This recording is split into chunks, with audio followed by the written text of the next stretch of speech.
मंच पर गूंजती आवाज, आंखों में भविष्य का सवाल और सत्ता की दहलीज पर खड़े देश के कर्णधार। उत्तर प्रदेश विधानसभा के सदन में जब सपा विधायक डॉक्टर रागिनी सोनकर खड़ी हुई तो उनके शब्दों में केवल राजनीति नहीं बल्कि प्रदेश के करोड़ों युवाओं का दर्द छलक पड़ा। सत्ता पक्ष की आंखों में आंखें डालकर रागिनी ने वो सच कहा जो आज हर उस नौजवान की कहानी है जो भर्ती परीक्षाओं और बेरोजगारी के चक्रव्यूह में फंसा है। आज भाजपा सरकार में हमारा युवा खून के आंसू रो रहा है। रागिनी सोनकर के ये शब्द सदन की दीवारों से टकराकर आज सोशल मीडिया पर युवाओं की आवाज बन चुके हैं। उन्होंने बड़ी बेबाकी से कहा कि आज का युवा न सो पा रहा है, न समय पर शादी कर पा रहा है और विडंबना देखिए, वो ढंग से रो भी नहीं पा रहा है। सपनों और हकीकत के बीच पिसते इस युवा वर्ग की बेबसी को रागिनी ने कुछ इन पंक्तियों के साथ पिरोया। झूठ से, सच से, जिससे भी यारी रखें, आप तो अपनी तकरीर जारी रखें। इन दिनों आप मालिक हैं बाजार के, जो चाहे वो कीमत हमारी रखें। ये कटाक्ष सीधा उस व्यवस्था पर था जहां विज्ञापन तो बड़े बड़े छपते हैं लेकिन युवाओं की झोली खाली रह जाती है। विधायक सोनकर ने साफ कर दिया कि जब तक युवाओं के हाथ में काम और भविष्य में सुरक्षा नहीं होगी तब तक विकास के तमाम दावे बेमानी हैं।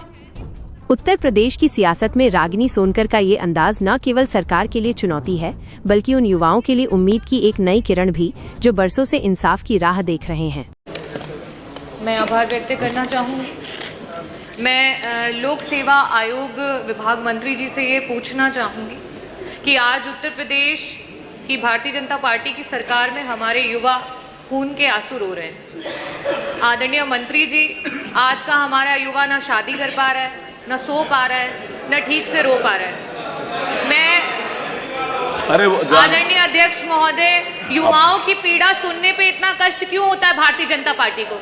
मैं आपकी सरकार से ये पूछना चाहती हूँ और ये बोलना भी चाहती हूँ, युवा आपसे ये कह रहा है कि झूठ से सच से जिससे भी यारी रखें, झूठ से सच से जिससे भी यारी रखें, आप तो अपनी तकरीर जारी रखें। इन दिनों आप मालिक हैं बाजार के, जो भी चाहे वो कीमत हमारी रखें। आदरणीय अध्यक्ष महोदय, युवा की कीमत जो है ये सरकार कुछ इस तरीके से लगा रही है।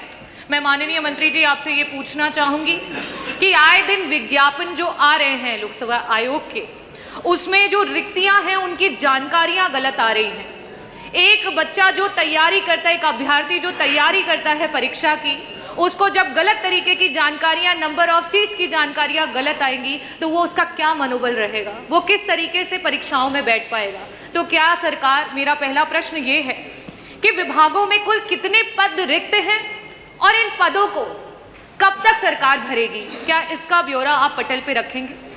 दूसरा मेरा प्रश्न आपसे ये है कि आए दिन परीक्षा का डेट निर्धारित होने से लेकर के आखिरी परीक्षा पहुंचने तक और उसके बाद चयनित होकर के कार्यरत होने तक 2 से 3 साल का समय एक युवा की जिंदगी से चला जा रहा है और इस प्रक्रिया में ना जाने कितने युवा हैं जो ओवर एज हो जा रहे हैं। उनकी उम्र जो है वो बढ़ती चली जा रही है, वो अगली परीक्षा के लिए अपना फॉर्म नहीं भर पा रहे हैं। प्रत्येक भेदभाव को किनार में करते हुए क्या उन युवाओं को आप जो है एज में सीमा को बढ़ाने का काम करेंगे? मेरा प्रश्न ये है आपसे। 2017 से लेकर अभी तक के जो बैकलॉग है सरकार पूरा नहीं कर पाई है, चाहे वो एससी हो, चाहे एसटी हो, चाहे ओबीसी हो। ना तो उन पदों का आंकड़ा या ब्यौरा दे पाई है और ना ही उनको भरने की कोई प्रक्रिया को पूरा कर पाई है। सरकार उन पदों की जो आंकड़े हैं उसको पटल पर रखेगी और कब तक उनको भरेगी, इसके बारे में पूछना चाहूंगी। जिस तरीके से आपका यूपीएससी एग्जाम कराती है, पुरानी सरकार समाजवादी पार्टी में जिस तरीके से परीक्षाएं हो रही थी उस समय आपका माइग्रेशन इन रिजर्वेशन लागू होता था। आज इस समय ये हो चुका है कि एक दलित समाज का, एक ओबीसी समाज का, एक पिछड़े समाज का, एक आपका आदिवासी समाज का बच्चा जो आरक्षित वर्ग के बराबर के मार्क्स लेकर के आ रहा है, लेकिन उसको अनारक्षित वर्ग के मार्क्स को लेकर के आ रहा है, लेकिन उसको आरक्षित वर्ग में डाल दिया जा रहा है, जिसकी वजह से वो आगे की परीक्षाओं में नहीं बैठ पा रहा है। क्या पुरानी सरकारों की तरह आप उसको लागू करेंगे?